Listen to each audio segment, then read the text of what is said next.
Hey, this is Chris Trapani, the Mortgage Pro. In this video, I'm going to give you 9 steps through the loan process from beginning till funding and recording and becoming a homeowner.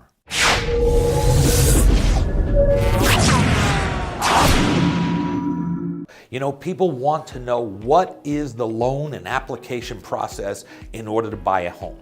Well, step number 1, you have 2 kind of options here. One is sit down with me. We'll fill out the application together and I'll figure out what documentation you need. Or you have an option. You could always go to christhemortgagepro.com, click on apply now, fill out the application, takes you less than 10 minutes, and we can start from there. Either way, we start with an application. From there, I discern what kind of documentation we need. First of all, we're going to run the credit. Sometimes the documentation is reflected on what I see on the credit report.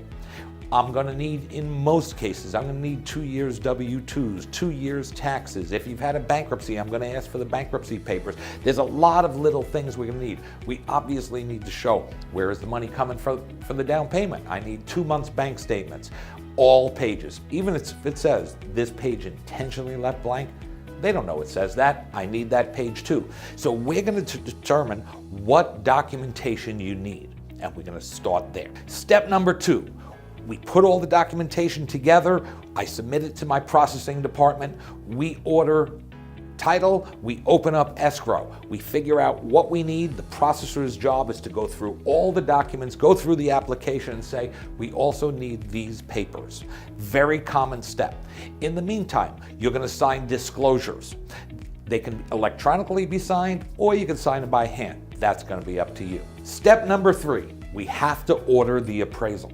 We order the appraisal through what's called an appraisal management company. We don't pick up the phone and call Harry the appraiser.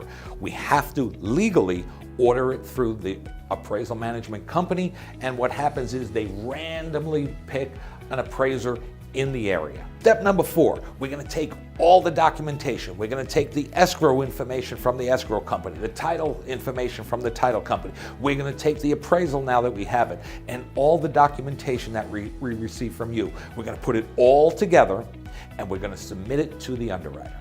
The underwriter is going to approve the file by checking every single item there. It could be a stack of paper this thick. We do it electronically now, so it's really not paper anymore. Step 5, the underwriter approves the file. They approve the file, but they're going to ask for, hey, prove this to me. I need this piece of paper. I won't feel comfortable till I see this. Very common. That's what happens on every single loan. Step number 6, we get all those conditions that the underwriter has asked for. And what we do then is we order the CD. It's called the closing disclosure.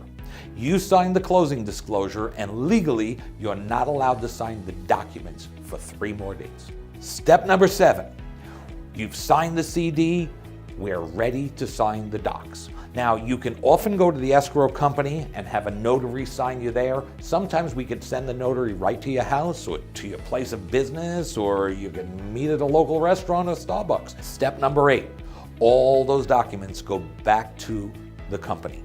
The underwriter checks them off, the escrow company, the title company, they all work together to make sure everything fits exactly like it should. And then we fund the loan. Last step, step number 9, recording the loan.